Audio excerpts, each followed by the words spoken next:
Les amis, bonjour. Harry Mariette, on va parler aujourd'hui d'un combat qui a eu lieu il y a quelques semaines avec Sage Northcutt qui a ramassé un coup de poing et qui a été pas mal amoché.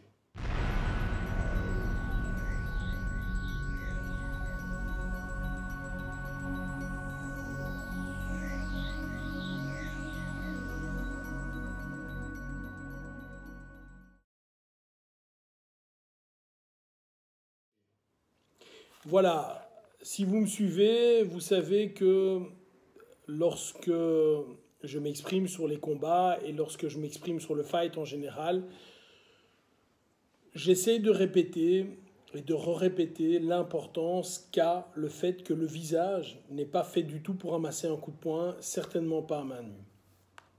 Il y a eu un élément, donc il y a Sage Northcutt qui a fait l'UFC pendant des années, qui est maintenant au One Championship, a fait un combat contre un opposant qui n'était pas le meilleur pourtant.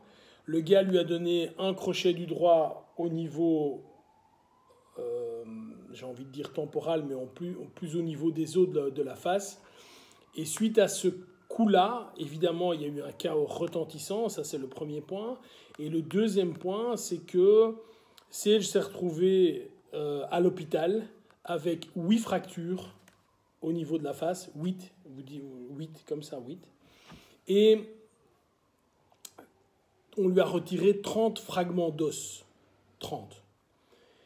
Et je reviens encore une fois avec tous ces jeunes qui viennent me voir et qui me disent « Oui, mais moi je veux me battre, je veux faire de l'UFC, je veux faire... » Bon, ils veulent se battre, ils veulent être les stars, hein, ils veulent être le futur champion. Et la démarche est assez positive parce qu'on ne voit que le côté « je gagne ». Malheureusement, lorsque vous vous battez avec quelqu'un, ben vous devez savoir que la personne qui est en face, il n'est pas censé se laisser faire et à un moment, eh bien, il risque de vous retourner les coups. Il risque de vous dire, ben voilà, écoute copain, tu m'as donné des coups, c'est bien, mais moi maintenant, ben, je vais te les rendre. Et on a un peu tendance à oublier qu'il y a des gens qui sont très gravement blessés chaque année dans tous les types de sports de combat, que ce soit Muay Thai, que ce soit boxe, que ce soit UFC, etc. Je ne suis pas en train de dire que un sport est plus dangereux que l'autre. Non, ramasser des percussions sur le visage, que ce soit point ganté ou des coups de pied dans la face, évidemment, c'est pas bon. À côté de ça, je tiens directement à le dire, il y a autant de gars qui sont blessés, si pas plus au football ou à la bicyclette. Hein. Donc rassurez-vous, je ne suis pas en train de dire que ces sports sont ultra dangereux. Je suis simplement en train de dire ceci. Il faut que vous, en tant que pratiquant, ou vous, en tant que follower de ce type d'activité, vous vous rendiez compte que ce que vous voyez à l'écran n'est pas ce qui se passe dans la réalité. On est bien d'accord qu'on parle de gens surentraînés, qui ont des capacités de départ et qui en plus sont surentraînés.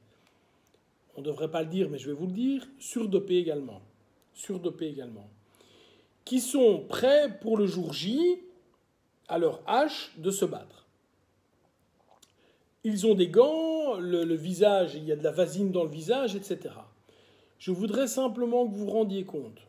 Il y a des sports où il y a des disciplines martiales qui font attention qu'à un seul coup. Je me bats, j'attends, et bam, je donne un coup et le combat est terminé. Je ne suis pas tout à fait pour non plus parce qu'effectivement, le coup que tu pensais être le bon coup n'est peut-être pas toujours le bon coup. Et parfois, ce coup-là, il faut en donner un deuxième ou un troisième. Néanmoins, moi, j'ai déjà reçu des coups de poing sur la face. J'ai déjà reçu des coups de poing un peu partout et des coups de pied un peu partout. Un coup qui est fort donné, les amis. Si c'est avec un gant, ça vous provoque un choc. Il y a votre cerveau qui va cogner contre la boîte crânienne et il y aura un choc électrique qui va provoquer le chaos. Ou au contraire, si c'est à point nu, vous imaginez bien, si cet os-là touche le bord de mon visage, ben, les os de la face ne sont pas dessinés ou créés pour être solides. Ce n'est pas du tout le but d'un os de la face. À l'inverse d'un os du poing ou d'un coude ou d'un tibia, qui eux sont des os beaucoup plus solides. Donc j'attire vraiment votre attention. Lorsque je vois des films ou lorsque je vois des séquences d'entraînement avec des couillons qui font 3, 4, 5, 6 techniques, et pam, je te tape ici, puis je te tape là, puis je me retourne là, etc., c'est évidemment du grand n'importe quoi. Que tu fasses une séquence de 2, 3, 4 coups pour que tu touches au troisième et au quatrième, j'ai aucun problème. Mais si tu espères toucher au premier, toucher au second, ben normalement le troisième et le quatrième sont dans le vide parce que le gars n'est plus là. Les amis, Sage nous a montré que malgré le fait qu'il y a des gants, malgré le fait qu'il y a des règles, malgré le fait qu'il est surentraîné, il se retrouve avec la gueule complètement cassée. Et c'est vraiment le mot, on lui a cassé la gueule là, il n'y a pas d'autre mot. Donc s'il vous plaît, faites attention dans vos entraînements. Si vous faites du sparring, light.